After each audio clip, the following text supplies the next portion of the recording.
ପାଳଙ୍ଗ ଶାଗକୁ ଆପଣମାନେ ଅନେକ ଥର ବନେଇଥିବେ, ଅନେକ ପ୍ରକାର ରେସିପି ମଧ୍ୟ ବନେଇକି ଖାଇଥିବେ। ପାଳଙ୍ଗ ଶାଗକୁ ଥରେ ମୋ ଷ୍ଟାଇଲରେ ରୋଷେଇ କରନ୍ତୁ, ଘରକୁ ଯେତେ ଥର ବି ପାଳଙ୍ଗ ଶାଗ ଆସିବ ଏହି ପ୍ରକାର ବନେଇକି ଖାଇବା ପାଇଁ ଇଚ୍ଛା ହେବ। ନୂଆ ଶୈଳୀରେ ବନେଇବା। ଏହା ସହିତ ଆପଣମାନେ ଗରମ ଭାତ ସହିତ ଖାଆନ୍ତୁ କି ରୁଟି ସହିତ ଖାଆନ୍ତୁ, ପୁରା ପୁରୀ ଡବଲ ନେଇକି ଖାଇବେ। ଟେଷ୍ଟ ପୁରା ଜବରଦସ୍ତ ଲାଗିବ। ନମସ୍କାର ସାଙ୍ଗମାନେ, ଆପଣମାନଙ୍କୁ KMM ଲାଇଭ୍ ଚ୍ୟାନେଲରେ ସ୍ୱାଗତ। ଆଜି ଆମେ ପାଳଙ୍ଗ ଶାଗର ରେସିପିଟିଏ ବନେଇବା, ସେ ବି କମ୍ ସମୟରେ ବନିଯିବ। ସୋୟାବିନ୍ ନେବା 25 ଗ୍ରାମ। ଆପଣମାନେ ଆପଣଙ୍କ ହିସାବରେ ସୋୟାବିନ୍କୁ ନେଇପାରିବେ, ହେଲେ ମୋ ଛୋଟ ସାଇଜ୍ ସୋୟାବିନ୍କୁ ନେଇଛି, ଆପଣମାନେ ବଡ଼ ସାଇଜ୍ର ସୋୟାବିନ୍କୁ ମଧ୍ୟ ନେଇପାରିବେ। ଆପଣମାନେ ଆପଣଙ୍କ ହିସାବରେ ସୋୟାବିନ୍କୁ ଆଡ଼୍ କରିପାରିବେ। ଏବେ ଆମେ ସୋୟାବିନ୍କୁ ବତୁରିବା ପାଇଁ ଦେବା, ଘଣ୍ଟେ ଆମେ ବତୁରିବା ପାଇଁ ଦେବା। ଆଉ ଇନଷ୍ଟାଣ୍ଟ ଯଦି ବନେଇବେ ଗରମ ପାଣିରେ ହାଲକା ଟିକେ ଫୁଟେଇ ଦେବେ। ଦେଖନ୍ତୁ ଘଣ୍ଟେ ପରେ ଆମର ସୋୟାବିନ୍ ଗୁଡ଼ିକ ପୁରା ବତୁରିଗଲା, ପୁରା ଚିପୁଡ଼ି ଦେବା। ପାଳଙ୍ଗ ଶାଗ ଓଜନରେ ହେବ 500 ଗ୍ରାମ। ମିଡ଼ିୟମ୍ ସାଇଜ୍ ଆଳୁ ମୁଁ 2ଟା ନେଇଛି, ତାକୁ ଏଇ ଟାଇପ୍ର ପିସ୍ କରି ନେଇଛି। ଆଉ ଟମାଟୋ ନେବା 2ଟା, ମିଡ଼ିୟମ୍ ସାଇଜ୍ ଟମାଟୋ ଆଡ଼୍ କରିବା।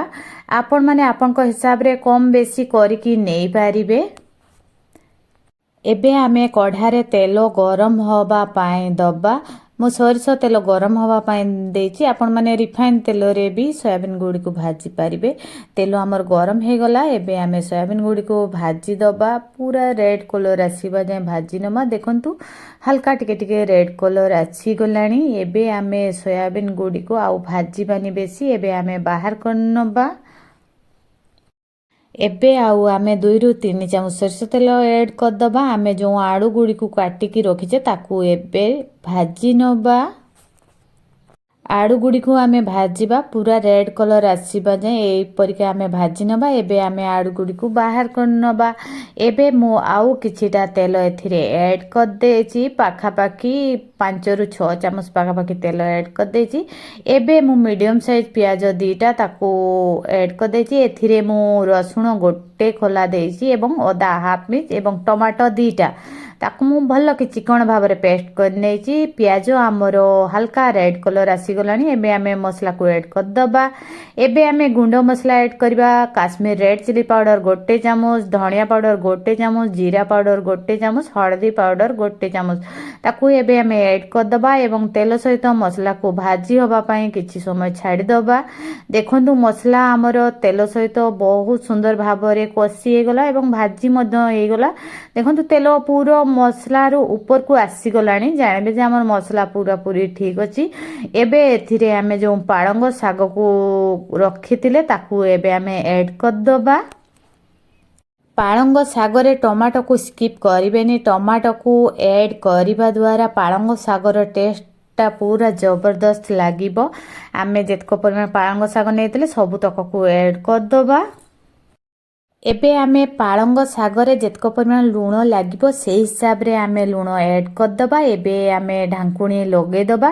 ଢାଙ୍କୁଣୀ ଲଗାଇକି ଗ୍ୟାସ୍କୁ ଲୋ ଫ୍ଲେମ୍ରେ ରଖିକି 5ରୁ 6 ମିନିଟ୍ ଫୁଟ୍ ଫୁଟ୍ ହେବା ପାଇଁ ଦେବା। ଦେଖନ୍ତୁ ପାଳଙ୍ଗ ଶାଗ ଆମର ପୁରି ସିଝିଗଲାଣି ଏବଂ ଆମର ତେଲ ମସଲା ପୁରା ଉପରକୁ ଆସିଯାଇଛି। ଆମ ଶାଗ ମଧ୍ୟ ପୁରା ସିଝି ଯାଇଛି। ଦେଖନ୍ତୁ ଏବେ ଏଥିରେ ଆମେ ଯେଉଁ ଆଳୁ ଏବଂ ସୋୟାବିନ୍କୁ ଭାଜିକି ରଖିଥିଲେ ତାକୁ ଏବେ ଆମେ ଆଡ଼୍ କରିଦେବା।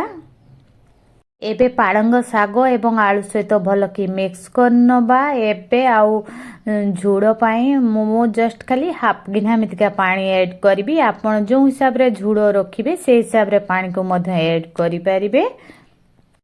ଆମେ ଶାଗ ପାଇଁ ଲୁଣ ଆଡ଼୍ କରିଥିଲେ, ଆଳୁ ଏବଂ ସୋୟାବିନ୍କୁ ଭାଜିଲା ବେଳେ ମଧ୍ୟ ଆମେ ଲୁଣ ଆଡ଼୍ କରିନେ। ଏବେ ଜଷ୍ଟ ଆଉ ହାଫ୍ ଚାମଚ ପାଖାପାଖି ଲୁଣ ଆଡ଼୍ କରିଦେବା ଏବଂ ଢାଙ୍କୁଣୀ ଲଗାଇକି 5ରୁ 6 ମିନିଟ୍ ଫୁଟ୍ ଫୁଟ୍ ହେବା ପାଇଁ ଦେବା। ଏବେ ଏଥିରେ ଆମେ ମେଥି ପତ୍ର କିଛିଟା ଆଡ଼୍ କରିଦେବା, 1 ଚାମଚ ପାଖାପାଖି ଆଡ଼୍ କରିଦେବା।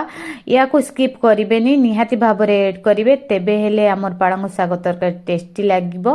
ଏବେ କିଛିଟା ଆମେ ଧନିଆ ପତ୍ର ଆଡ଼୍ କରିଦେବା। ଆମର ପାଳଙ୍ଗ ଶାଗ ତରକାରୀ ରେଡ଼ି ହେଇଗଲା। ଏହିପରିକା ଗରମ ଗରମ ସର୍ଭ କରିବେ। ୟା ସହିତ ଆପଣମାନେ ଭାତ ଖାଆନ୍ତୁ କି ରୁଟି ଖାଆନ୍ତୁ, ପୁରା ପୁରି ଡବଲ ନେଇକି ଖାଇବେ। ପାଳଙ୍ଗ ଶାଗକୁ ଏହିପରି ଥରେ ବନାନ୍ତୁ।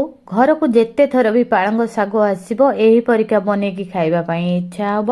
ଟେଷ୍ଟ ପୁରା ଜବରଦସ୍ତ ବନିଥିଲା।